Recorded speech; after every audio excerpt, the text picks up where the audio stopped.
क्या आपने कभी खुद से यह सवाल पूछा है, मन क्या है? क्या यह केवल सोचने का उपकरण है?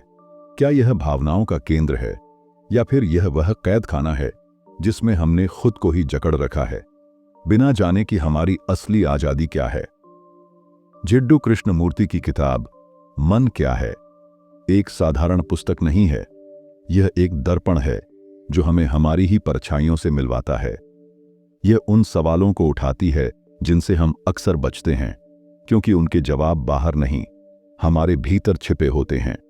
इस पुस्तक में कृष्णमूर्ति हमें सिखाते हैं कि मन केवल विचारों, यादों और इच्छाओं का संग्राहक नहीं, बल्कि यह हमारी सभी प्रतिक्रियाओं, दुखों और उलझनों की जड़ भी है।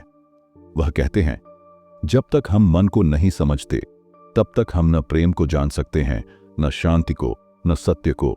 यह किताब आपको कोई सिद्धांत नहीं देती, यह आपको कोई नया गुरु या विश्वास नहीं देती, बल्कि यह आपको अपने भीतर देखने की आंख देती है। एक ऐसा देखना जो न ज्ञान से आता है, न अभ्यास से, बल्कि मौन से, जागरूकता से और पूरे हृदय की उपस्थिति से। अगर आप थक चुके हैं बाहर उत्तर ढूंढते ढूंढते, अगर आप अपने ही विचारों और भावनाओं से जूझते हुए थक चुके हैं, तो शायद अब समय है मन की गहराई में उतरने का। यह यात्रा आसान नहीं होगी। यह आपको आपकी सबसे असली, सबसे नग्न अवस्था में ले जाएगी, जहां न कोई मैं रहेगा, न कोई मुखौटा। लेकिन अगर आप साहसी हैं, तो यह किताब और यह यात्रा आपको उस अंदरूनी स्वतंत्रता तक पहुंचा सकती है जिसका स्वाद बहुत कम लोग चख पाते हैं। तो चलिए, अब हम उस यात्रा की शुरुआत करते हैं, जहां हर अध्याय आपको थोड़ा और गहराई में ले जाएगा, आपके ही भीतर। अब पढ़ते हैं अध्याय 1, मन क्या है।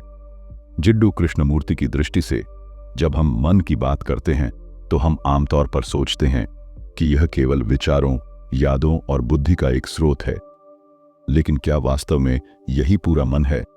जिड्डू कृष्णमूर्ति कहते हैं, नहीं, मन केवल सोचने का यंत्र नहीं, बल्कि यह एक अत्यंत जटिल, गहराई से कंडीशन किया हुआ ढांचा है, जो वर्षों की स्मृतियों, अनुभवों, शिक्षा, समाज और संस्कारों का संगम है। हमारा मन एक संग्रह है विचारों का, धारणाओं का, स्मृतियों का, डर का, इच्छाओं का। हर प्रतिक्रिया, हर भावना, हर निर्णय, इन सब की जड़ें अतीत के अनुभवों में छिपी होती हैं। और यह अतीत, चाहे व्यक्तिगत हो या सामूहिक, हमारे वर्तमान को नियंत्रित करता है।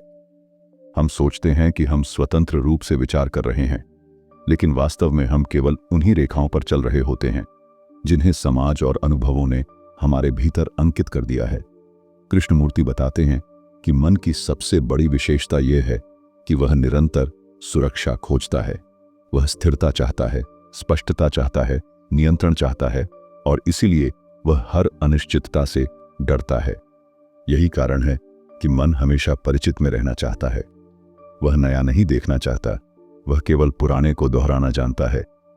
इसी वजह से हम नए को स्वीकार नहीं कर पाते, चाहे वह एक विचार हो, एक अनुभव हो या कोई नई सच्चाई। हमारे भीतर विचारों की जो निरंतर श्रृंखला चलती है, वह दरअसल प्रतिक्रिया होती है किसी बाहरी घटना की या भीतर की किसी स्मृति की। मन उस पर प्रतिक्रिया करता है और फिर उसी प्रतिक्रिया के आधार पर अगली सोच बनाता है। यह चक्र रुकता नहीं। और जब हम कहते हैं कि मैं सोच रहा हूं, तो वास्तव में हम यह नहीं समझते कि सोचने की यह प्रक्रिया स्वतः ही चल रही है, एक मशीन की तरह। यहीं पर कृष्णमूर्ति एक गहरा सवाल उठाते हैं, क्या यह संभव है कि हम इस मानसिक यंत्रणा को देखें, समझें और उससे स्वयं को मुक्त करें? क्या हम मन को उसके पूरे स्वरूप में, उसके डर, लालच, ईर्ष्या, आदतों और अपेक्षाओं के साथ एक निष्पक्ष दृष्टा की तरह देख सकते हैं, बिना जजमेंट और हस्तक्षेप के? वे कहते हैं कि यही देखना ही परिवर्तन है। आप जैसे ही मन को संपूर्णता में देखना शुरू करते हैं, वैसे ही एक नई जागरूकता जन्म लेती है, एक ऐसी चेतना जो विचार की सीमाओं से परे है। लेकिन प्रश्न यहां खड़ा होता है, यदि हमारा मन केवल अतीत का संग्रह है, केवल यादों और प्रतिक्रियाओं का जाल है, तो क्या वास्तविक स्वतंत्रता संभव है? क्या हम उस विचार प्रक्रिया से बाहर निकल सकते हैं जिसे हमने मैं कहकर अपनाया है? और यही प्रश्न हमें ले जाता है अध्याय 2 की ओर। क्या मैं एक भ्रम है? अगर मन ही सारे अनुभवों और स्मृतियों का संग्रह है, तो फिर यह मैं कौन है जो स्वयं को अनुभव कर रहा है? क्या आप तैयार हैं उस मैं की तह तक जाने के लिए? अध्याय 2। मैं। क्या यह एक भ्रम है? जब हम कहते हैं मैं सोचता हूं, मुझे दुख है या मैं खुश हूं, तो क्या आपने कभी रुककर यह जानने की कोशिश की है कि यह मैं कौन है? क्या यह कोई निश्चित सत्ता है या यह केवल विचारों का एक नाम मात्र संग्रह है? जिड्डू कृष्णमूर्ति इस अध्याय में हमें आमने सामने खड़ा करते हैं उस सबसे गहरे भ्रम के जिसे हम स्व समझते हैं। वे कहते हैं यह मैं जिसे हम अपनी पहचान, व्यक्तित्व, नाम, अनुभव, स्मृति और विचारों से जोड़ते हैं, वास्तव में विचार की एक निरंतर चलने वाली धारा है, एक प्रक्रिया है, कोई स्थायी अस्तित्व नहीं। इस मैं की उत्पत्ति कहां से होती है? बचपन से ही हमसे कहा जाता है तुम ये हो, तुम्हारा नाम ये है, तुम अच्छे हो, बुरे हो, तुमको यह बनना चाहिए। ये बातें धीरे धीरे एक छवि बनाती हैं और हम उसे ही मैं मान लेते हैं। यह मैं एक मनोवैज्ञानिक समय में जीता है, या तो अतीत की यादों में या भविष्य की कल्पनाओं में। वह कभी वर्तमान में शुद्ध रूप से नहीं होता।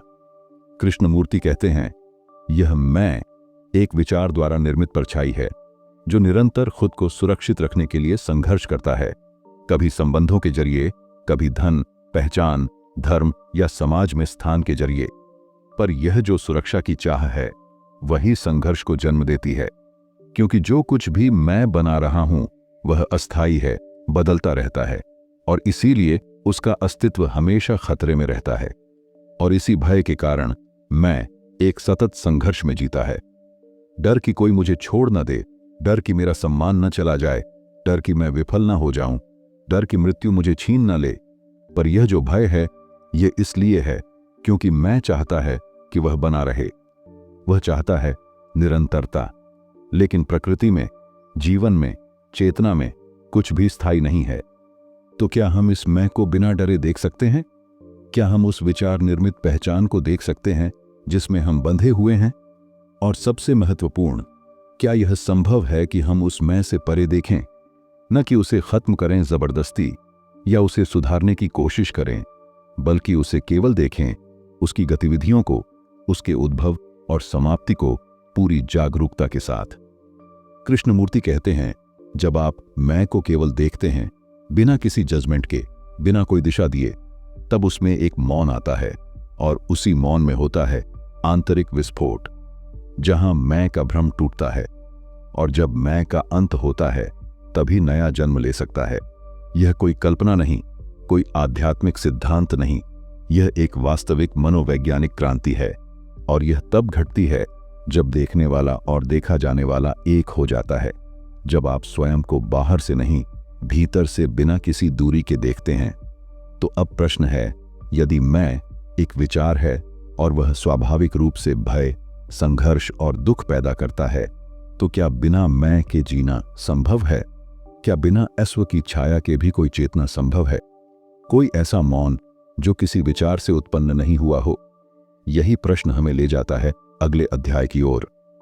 अध्याय 3। ध्यान। क्या यह कोई अभ्यास है या जीवन की एक अवस्था? क्या आप तैयार हैं ध्यान को उसी नजर से देखने के लिए जैसे कृष्णमूर्ति उसे समझाते हैं?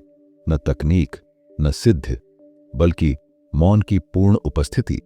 अध्याय 3। ध्यान। क्या यह अभ्यास है या जीवन की एक अवस्था?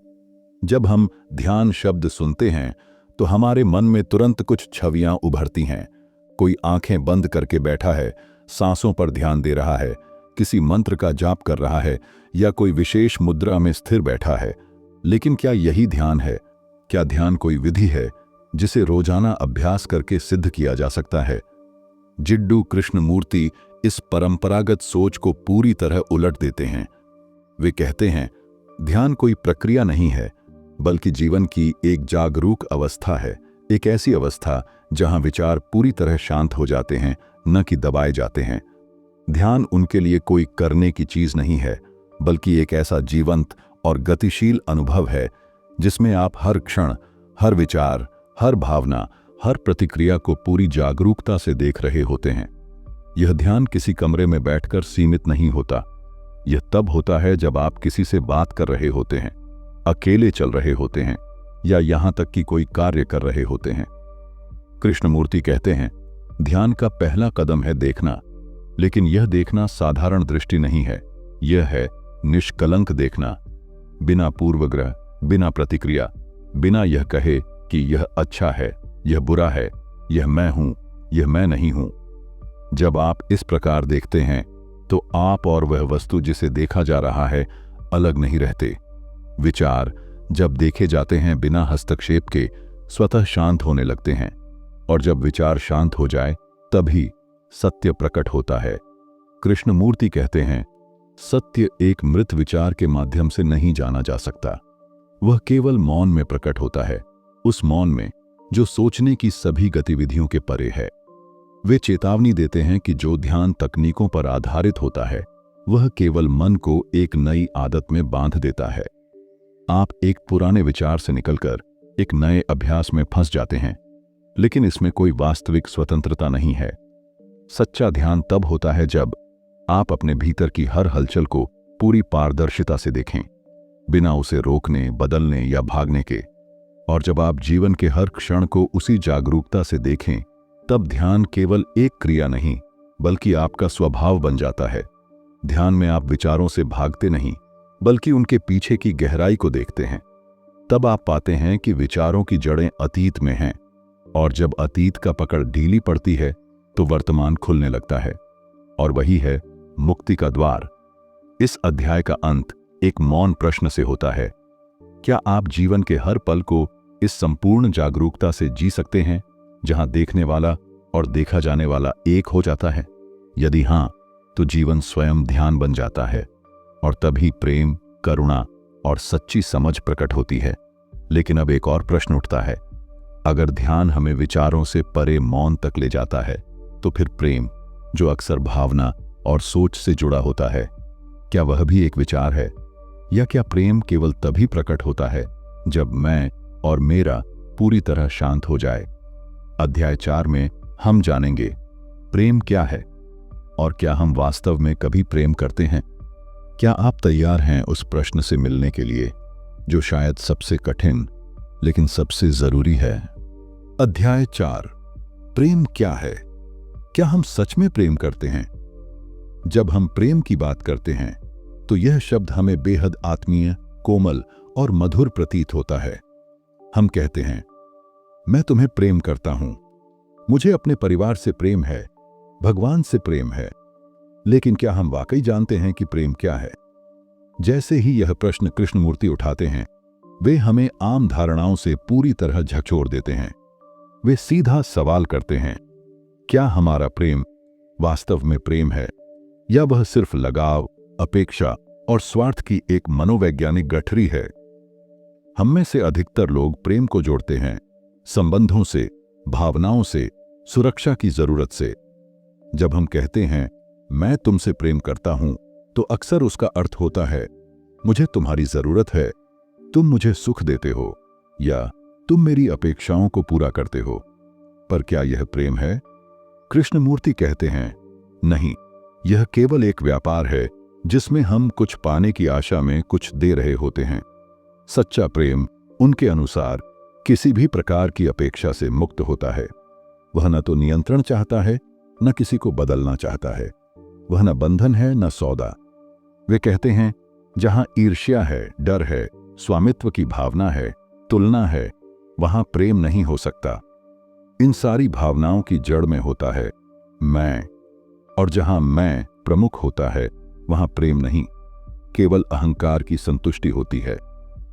हम अपने बच्चों से प्रेम करते हैं, पर जैसे ही वे हमारी अपेक्षाओं के विरुद्ध कुछ करने लगते हैं, हम नाराज हो जाते हैं।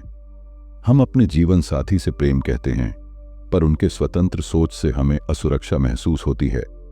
हम ईश्वर से प्रेम कहते हैं, पर वह प्रेम केवल भय और आशा से जन्मा होता है। कृष्णमूर्ति कहते हैं, जहां भय है वहां प्रेम नहीं, जहां स्वार्थ है वहां प्रेम नहीं। तो क्या प्रेम को सीखा जा सकता है? क्या वह अभ्यास का विषय है?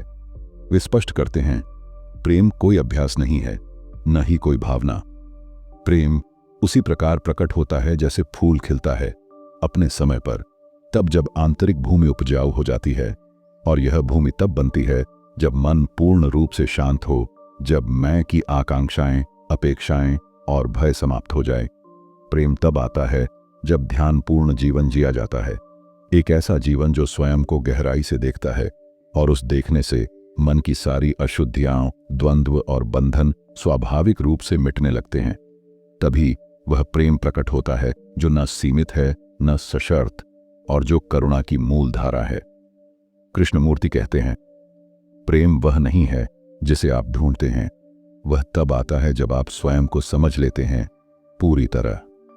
तो अब सबसे बड़ा प्रश्न यह है, अगर प्रेम तब प्रकट होता है जब मैं का अंत होता है, तो क्या हम इस अंत को स्वीकार करने को तैयार हैं? क्या हम भीतर इतनी शुद्धता और मौन ला सकते हैं जहां प्रेम स्वतः प्रकट हो जाए, जैसे अंधेरे में दिया स्वयं जल उठे? यही प्रश्न हमें अगले अध्याय की ओर ले जाता है। अध्याय 5, भय, कैसे वह हमारे जीवन को नियंत्रित करता है। क्या आप तैयार हैं उस डर से मिलने के लिए जो हर संबंध, निर्णय और विचार के पीछे छिपा बैठा है? अध्याय 5, भय, कैसे वह हमारे जीवन को नियंत्रित करता है। भय एक ऐसा अनुभव जो हर इंसान को छूता है, चाहे वह किसी भी उम्र, संस्कृति या समाज का हो। हम डरते हैं असफल होने से, अकेले होने से, खोने से, समाज की राय से, मृत्यु से, और यहां तक कि खुद को जानने से भी। पर क्या आपने कभी यह जानने की कोशिश की है कि यह डर आता कहां से है? जैसे ही हम कृष्णमूर्ति के साथ इस अध्याय में प्रवेश करते हैं, हम महसूस करते हैं कि भय कोई साधारण भावना नहीं, बल्कि हमारे पूरे जीवन की गति को चलाने वाला अदृश्य इंजन है। कृष्णमूर्ति कहते हैं, हमारा हर निर्णय, हर संबंध, यहां तक कि हमारी धार्मिक आस्था भी अक्सर भय पर आधारित होती है। हम ईश्वर की पूजा करते हैं, कहीं वह नाराज ना हो जाए।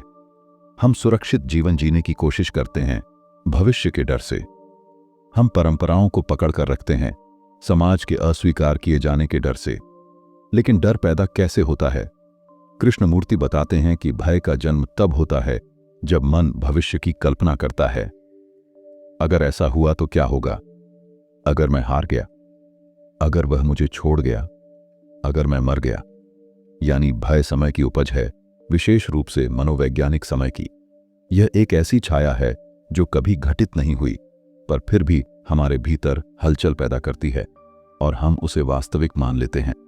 हम उस घटना से डरते हैं जो अभी तक हुई नहीं है, पर उसका आभास इतना तीव्र होता है कि वह हमारी सोच, भावनाओं और कार्यों को प्रभावित करने लगता है। यह भय हमें नियंत्रित करता है। हम अपनी इच्छाओं को दबा देते हैं, अपने जीवन साथी से झूठ बोलते हैं, अपने बच्चों को नियंत्रित करते हैं, और सबसे बड़ी बात, खुद को देखना बंद कर देते हैं। कृष्णमूर्ति इस गहराई से बताते हैं कि डर को दबाने, उससे भागने या उसे तर्क से समझाने की कोशिश करना व्यर्थ है। डर को खत्म नहीं किया जा सकता, उसे केवल पूरी तरह और संपूर्णता से देखा जा सकता है। लेकिन यह देखना कैसा हो? जैसा हमने ध्यान के अध्याय में समझा, यह देखना एक ऐसी निर्दोष जागरूकता से होता है जिसमें आप डर को बिना नाम दिए, बिना उसे अच्छा बुरा कहे, केवल महसूस करते हैं, जैसे पहली बार देख रहे हों। कृष्णमूर्ति कहते हैं, जब आप डर को बिना भागे पूरी तरह देखते हैं तो डर स्वतः शांत हो जाता है, क्योंकि डर की ताकत केवल तब तक है जब तक आप उससे भागते हैं या उसे छिपाते हैं। यह अध्याय एक और गहरे सत्य को सामने लाता है। जब डर समाप्त होता है तो मन पहली बार स्वतंत्र होता है, और उसी स्वतंत्रता में करुणा, प्रेम, समझ और शांति जन्म लेती है।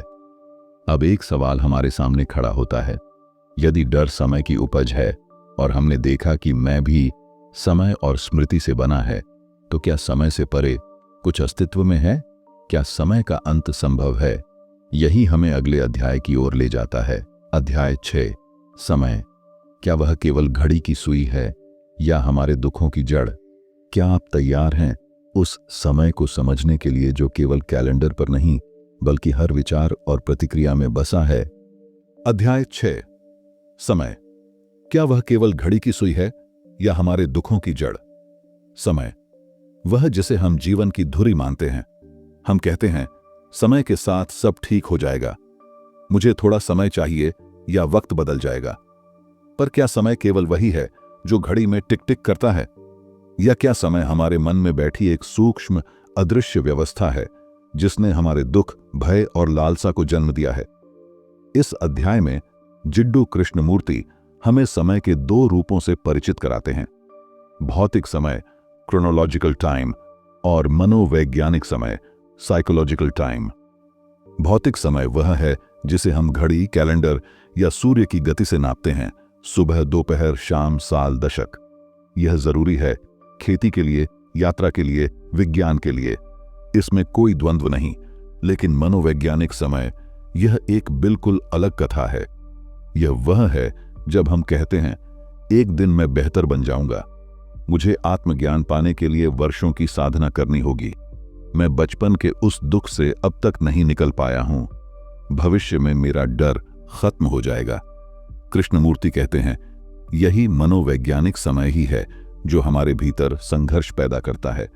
हम हमेशा एक आदर्श की ओर बढ़ने की कोशिश में रहते हैं, जो है और जो होना चाहिए उस बीच की दूरी को ही हम समय कहते हैं।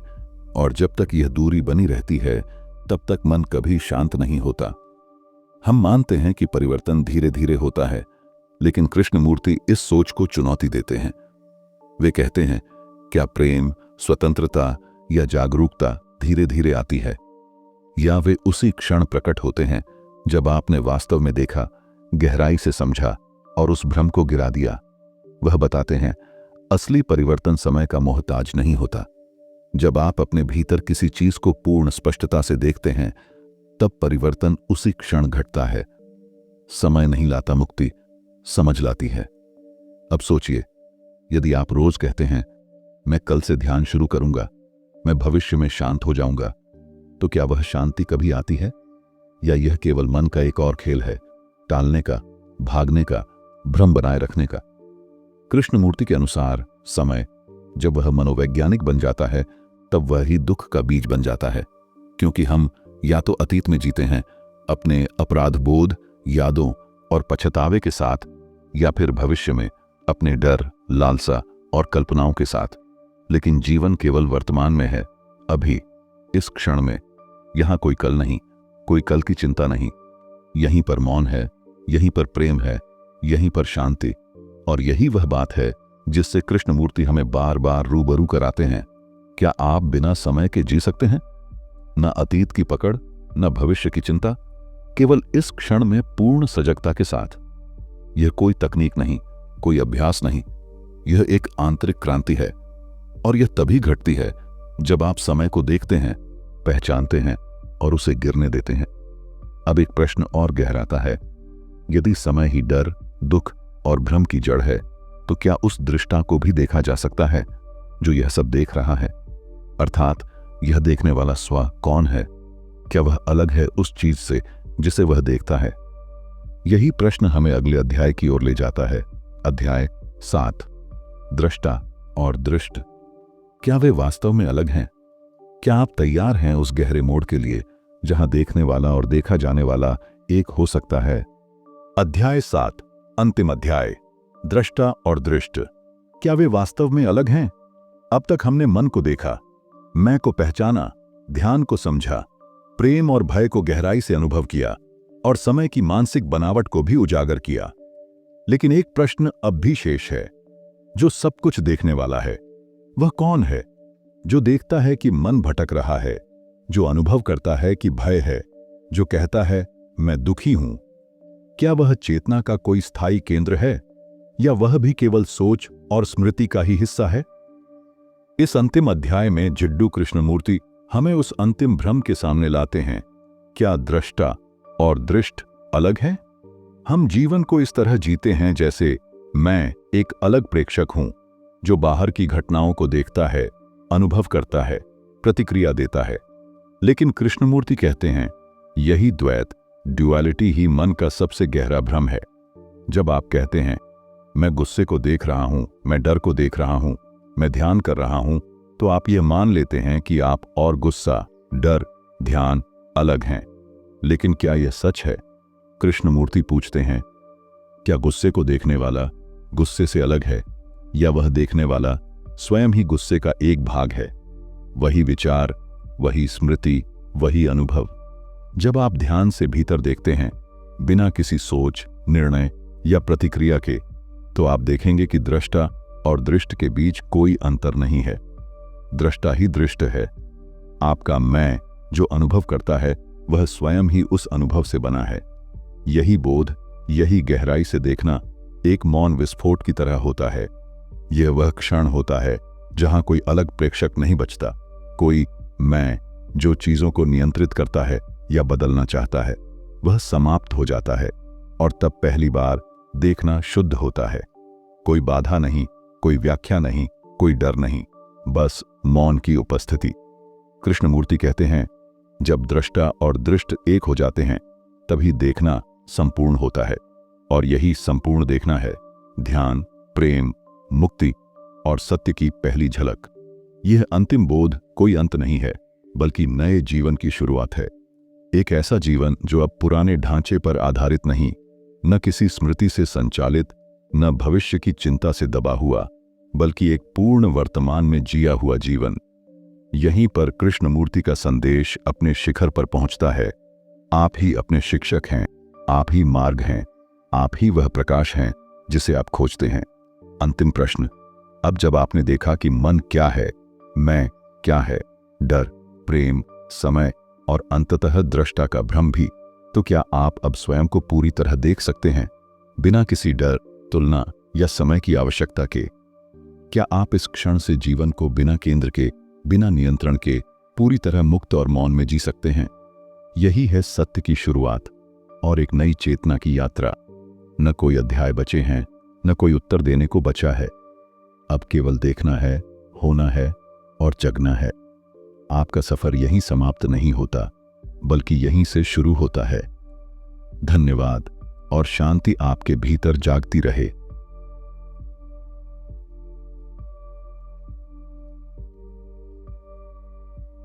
अब आपने पूरी किताब मन क्या है कि एक अंतर यात्रा को सुना, समझा और शायद थोड़ा अनुभव भी किया।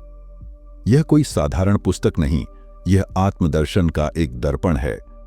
जैसा कि आपने जाना, कृष्णमूर्ति हमें कोई तरीका नहीं देते, कोई गुरु बनने की कोशिश नहीं करते। वह सिर्फ हमें अपने भीतर देखने की क्षमता दिलाने की कोशिश करते हैं। अब सवाल यह नहीं है कि आपने क्या सुना, बल्कि यह है कि आप अब क्या देख रहे हैं। क्या आप अपने विचारों को देख पा रहे हैं, बिना प्रतिक्रिया के? क्या आप डर को पहचान पा रहे हैं, बिना उससे भागे? अगर हां, तो समझिए, आपने सिर्फ एक किताब नहीं पढ़ी, आपने एक पूरी नई चेतना को छुआ है। अगर यह समरी आपको कुछ नया सोचने, देखने या भीतर जाने के लिए प्रेरित करती है, तो इसे जरूर लाइक करें, कमेंट में अपने अनुभव साझा करें और इस वीडियो को उन लोगों तक पहुंचाएं जो जीवन को सतह पर नहीं, गहराई में जीना चाहते हैं।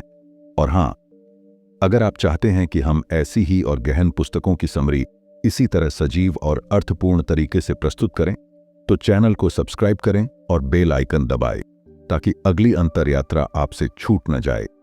याद रखिए, सत्य किसी और के शब्दों में नहीं, बल्कि उसी क्षण में प्रकट होता है जब आप पूरे मौन और सजगता से उसे देखते हैं। शब्द अंत हैं, अब देखना शुरू कीजिए। धन्यवाद। आपका मार्ग अब आप ही हैं। शांति आपके भीतर जागती रहे।